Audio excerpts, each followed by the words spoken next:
Good morning, everyone, and welcome to Monday, another Monday. We've survived another weekend. We're still here. We're still at home, but hopefully most of us are still safe. And I hope we stay that way. Um, not a heck of a lot to report between yesterday and today. It's same old, same old. We do have another lovely day today. Got a hard freeze last night, so maybe it's a good thing I didn't get out to plant those lettuce seeds. I think I'll wait until the weekend. We finish up our isolation period this week. Yay! So I am going to make a quick trip to the hardware store and pick up some plastic film to make a cold frame with so that I can get some seeds started. And I think one of the most exciting things about this week, honestly, is going to be able to drive over to the grocery store and pick up my own darn groceries. It's going to be quite the adventure. And I need to run by the vet and pick up some more medication for our older cat, George. So it will be one day, be masked and use hand sanitizer and do all those fun things, and then come home and hunker down for another week. We're going to try and keep it down to one day a week for getting out and picking up anything that we need. So, and that all happens on Friday. Yay! I am so excited. So, but for today, we are here. We are ready for chapter 10 of Gwyneth Ever After. And we're going to get started. Gwyn had installed an increasingly uncomfortable Maggie in an oatmeal bath, while Nicholas wandered between the bathroom and the television, looking lost and forlorn. "How come I can't take a bath with Maggie?" he asked for the 14th time, pausing in Gwyn's bedroom doorway where she folded laundry on the bed. "Maggie doesn't want company today, sweetheart," Gwyn explained, also for the 14th time. She listened for the telltale splashes signaling Maggie's continued presence in the tub. Then she picked another t-shirt out of the basket. "She's not feeling well, and she just wants to be alone for a little while. You can have a bath with her another day." "When's Katie coming home?" It was only the 10th time for that question. Gwyn ruffled her son's hair. "Soon, love. Can you go see if Maggie's all right for me?" Nicholas scuffed out of the room, head hanging. Gwyn rubbed a hand over gritty eyes. Lord, this week was shaping up to be a long one. And if Nicholas came down with... The phone rang, intruding on her self-pity. She reached across her bed for the receiver. "Hello?" "How's your patient doing?" Gareth asked. The sound of his voice triggered the now familiar twisting sensation in her stomach. She ignored it. "Remember how I said I'd probably jinxed myself?" she replied. "It's serious?" "Just miserable. She has chicken pox." "You're kidding." "Oh, believe me, I wish I was. Unfortunately, I'm quite serious." Gwyn carried the cordless phone to the door of her room so she could peek into the bathroom. Maggie still sat in the tub, squeezing the oatmeal-filled sock and watching the milky liquid trickle out. Nicholas stood in the hallway outside the bathroom door, slumped against the wall and looking for all the world like he hadn't a friend on the planet. A sudden thought occurred to Gwyn. "Gareth?" "Yes?" "Please tell me you've had them." "Chicken pox? Relax. Sean and I both had them in the middle of the summer when he was 2 and I was 7. I remember being really ticked with him for giving them to me. I couldn't go swimming for an entire week." "Thank God. I would have felt awful if you'd caught them from the kids now." "So are Nicholas and Katie next in line?" "Only Nicholas. Katie had them 3 years ago." "How long will all this take?" "That depends on when Nicholas gets them. At worst, 4 to 6 days for Maggie's to crust over, then up to 3 weeks incubation for Nicholas, plus the week after the rash starts when he's still contagious, of course. So that's what, just over a month?" Gwyn's heart sank as she made the calculations aloud. Lord, she hadn't stopped to total it up like that. If you can hear a cat yowling in the background, that is Miss Abigail. Apparently she lost somebody, needs something. I'm going to try and pretend that I can ignore her. Even if she worked during the 3-week incubation, she'd lose almost 2 full weeks away from her desk. How in the world would she manage? As if plugged into her thoughts, Gareth asked, "What are you going to do about work? Is your babysitter available during the day for you?" "She's in university." Running a hand through her hair, she sank down onto the bed. Was this what it was like to have your life flash before your eyes? "As far as work goes, I can put some of it on hold," she said, thinking aloud. "The townhome developer might squawk a bit, but once Maggie's over the worst of it, I can work in the evenings while she naps. What time does Katie get off school?" She blinked at the sudden change in subject. "In about a half an hour. Why?" "I'll be there in 20 minutes. "What?" Startled, Gwyn nearly dropped the telephone. "You can argue with me then." "But—" The line went dead, clicked, then resumed its steady dial tone. Lowering the receiver, she stared at the pile of laundry beside her. 20 minutes later she was still trying to come up with an argument. "I can't ask you to do this," she said weakly, watching Gareth hang his coat beside hers in the closet. Maggie lay against her shoulder, little arms clinging to her neck. "You didn't ask," Gareth pointed out. "I offered." He touched Maggie's hand gently. "Hey, kiddo, how you doing?" Maggie shrugged. "Oh, sorry, we have an Abigail demanding some attention here." Now I lost my place. Hold on. Maggie shrugged, but she didn't turn away as Gwyn expected. In fact, for the first time all day, she seemed to take an interest in something other than imitating a burr. She even gave Gareth a small smile. Gwyn raised her eyebrow. "I haven't been able to coax one of those out of her all day," she commented. "Must be that effect I have on women," Gareth drawled. He held his hands out to Maggie. "How about it, Magpie? Shall we let Mummy go fetch Katie?" "Hey, that's what Auntie Sandy calls Maggie!" Nicholas exclaimed from his seat on the bottom stair. "Does she? Then I think I like Auntie Sandy already." Nicholas giggled. Gareth returned his attention to Maggie, who eyed his hands but hadn't yet moved to accept the change of venue. He turned back to the closet and reached into his coat pocket, pulling out a package of washable markers. "Know what these are for?" Maggie shook her head. "They're for playing dot to dot." He leaned in closer and added in a whisper, "On you."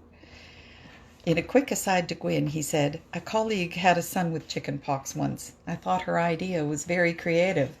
Maggie's eyes widened. Nicholas bounced off the stair and into the hall, tugging at Gareth's pant leg.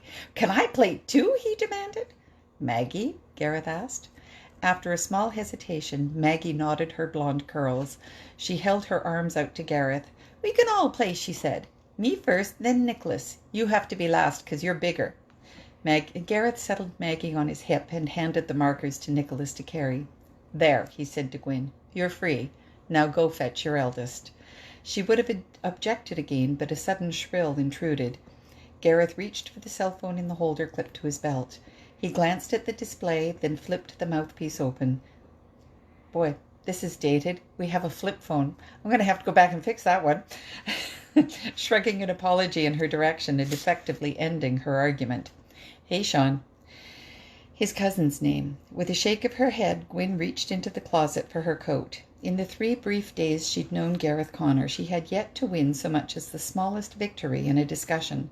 Stubborn, he'd said his mother called him. She was beginning to think the woman was a master of understatement. She slid her arms into her coat and reached for her scarf. She tried not to eavesdrop, but even with Gareth carrying Maggie into the living room and pitching his voice low, his words still reached her. So did his anger. "I don't give up." He paused, then finished coldly. "I don't care what her message said, and I don't care how many times she's called. I've said everything I intend to for the moment, and she can go hang if she thinks she can sweet-talk her way out of this one." "What? No, I don't want you to give her my cell phone number. Just don't answer. Let your machine screen the calls." Gwyn glanced from the front entry into the living room. In stark contrast to the chill in his voice, Gareth grinned and reached out to lightly tap Maggie's nose as he set her on the sofa. He patted the cushion beside Maggie in silent invitation, and Nicholas clambered up as well. "Your concern is touching," he informed his cousin, "but it's none of your business." Gwyn left, the word "she" still ringing in her ears. And that was rather a short chapter. Shall we make it 2? I can continue with chapter 11. Why not? It's not like we don't have time to kill, right? Chapter 11. Peering over the wire rim of her glasses, Gwyn looked out through the French doors of her office into the kitchen. Maggie and Nicholas both sat on the counter before Gareth, and the three of them appeared to be consulting over something. Nicholas nodded. Maggie shook her head. Gareth looked thoughtful. He spoke again, and both blonde heads nodded vigorously. All three turned to Katy, who also nodded, looking pleased. Muffled giggles reached Gwyn through the French doors. Curiosity got the better of her. She pushed away from her desk and crossed her office to open the door. "Am I allowed in on the fun?" she asked. Gareth glanced at her, his grin filled with mischief. "We were just deciding on dinner," he said. "French fries!" Nicholas shouted. Gwyn pursed her lips, trying to look severe. "You're spoiling them. Fast food is for weekends." "And for chicken pops?" Maggie asked hopefully. Gwyn caved with a laugh. "All right," she said. "For chicken pops too, but only on the first day. You need good food in your tummy to help you get better." "Want to see the effluent on my tummy?" Maggie held up her pajama top proudly. Gwyn walked over to the island and admired the colorful creation on her daughter's spotted, round little belly. "It's beautiful, sweetie.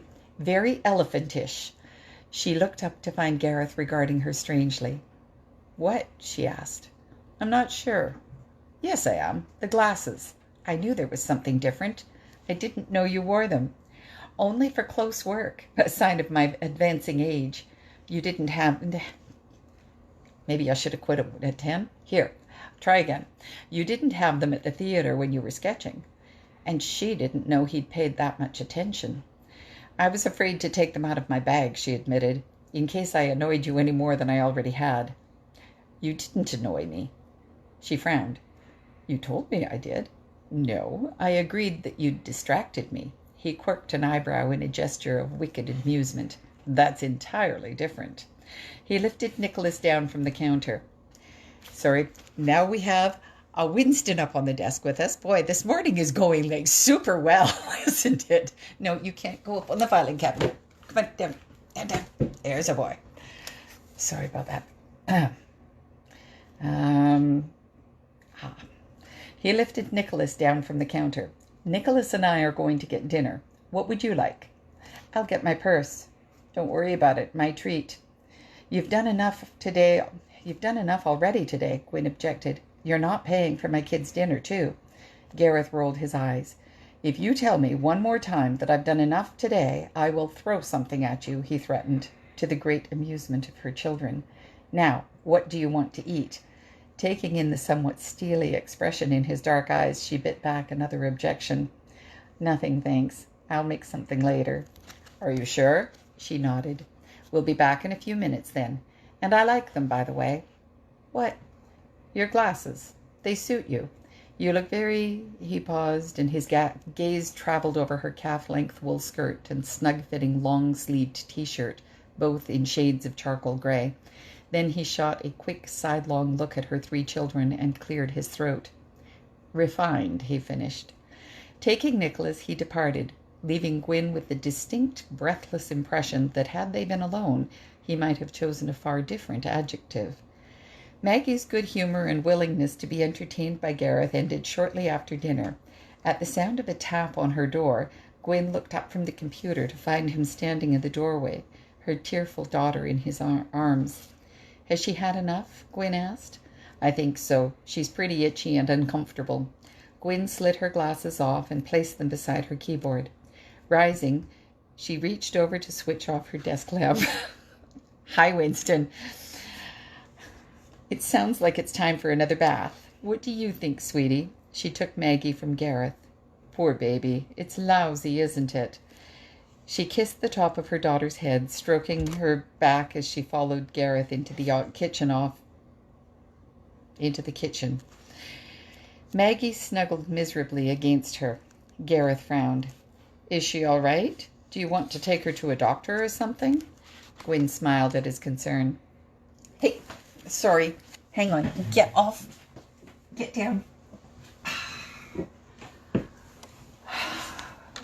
So, my sincere apologies. this thing was up chewing on the lovely pussy willows that I found the other day. So he's going to say good morning, and then he's going to go away for the second time. That was Winston, by the way. Okay. Gwyn smiled at his concern. She's fine, I promise. The first few days are bad until all the spots appear and crust over. Nights are always the worst. Gwyn glanced down at the bundle in her arms. I don't imagine either one of us will sleep much again tonight, will we, love? She murmured. Can I get Nicholas ready for bed for you? Gareth asked. We have Winston back on my desk again. Gwyn shook her head. I can manage, whether you want to hear it or not. You have done enough today. I don't even know where to begin thanking you. I'm glad I could help out. Okay, so I have the camera facing me, and Winston is sitting beside me, tipping his head sideways and staring at the camera where I am. It's just weird. It's very distracting. I could try locking them out of here, but then we'd have to listen to a chorus. So we're going to finish this chapter. We're almost done. I'm glad I could help out. Gareth stretched out a hand. Gwyn's heart stuttered, then sheepishly resumed its normal beat when strong fingers swept a lock of hair back not from her face, but from her daughter's. She closed her eyes against a disappointment she had no right to feel. Gentle fingers tilted her chin upwards. Her eyes flew open again to meet Gareth's. You look completely done in, he said, his voice gruff. Let me stay and get Nicholas ready for you. I assume Katie can get herself ready? Yes, but you're going to be up most of the night, remember? You may as well take advantage of me while you can. At his choice of words, Gwyn's eyes flashed up to meet his, but the expression there seemed quite benign. Feeling as if Maggie's effluent had migrated to her stomach, along with a great many of its friends, she asked, Are you sure? Of course. You get Maggie into a tub, and Nicholas can show me the routine. All right. Thank you. She meant it from the bottom of her heart, and his smile told her that he knew that. You're welcome. Gwyn paused in the kitchen doorway. Oh, and Gareth? He turned. He gets one story, she said, not 3. And yes, he has to brush his teeth, and no, he can't sleep in his clothes so he can be ready early in the morning to watch cartoons. Are you telling me your son is a con artist? Yes. He chuckled. Gotcha. Do you want me to get Katie moving too? Tell her she has 15 more minutes. There, see, we did it. At the very end there, I had Gizmo join us on the other end of the desk. I did warn you guys this was going to be terribly unprofessional, but, I hope mildly entertaining. So, yeah, that was it. Chapters 10 and 11. And we'll be back same time tomorrow morning for chapter 12. And if it's a short one, I'll add a 13th on for you. Again, if any of you are interested in hearing me read my dark urban fantasy, Sins of the Angels, we are on to chapter 2 of that this morning at 9 o'clock, and that will be over on the Lydia Hawk Books page of Facebook, Hawk with an E. I think I dropped a link in yesterday's video, so you should be able to find it there. And, today, quiet day. Oh, I'm having coffee with a friend this morning. We're doing this by video chat. I used to meet her on a regular basis, and I miss my coffee shops. Oh my God, I miss my coffee shops. But failing that, we both make coffee, and we have a video chat, and we sit and we laugh. Laughter is good for the soul. And so that's planned for today, and I'm still working on a crochet project for my new grandbaby who still hasn't put in an appearance. This is his poor mom to be. I remember those days. Eventually he will arrive and be much loved and very welcome, and I will wave to him by video chat and blow kisses and, do all those grandmotherly things from a distance. So anyways, I hope you all have a wonderful day. Stay safe, stay home, stay sane, and I'll see you here again tomorrow morning. All right, take care. Have a good day. Bye.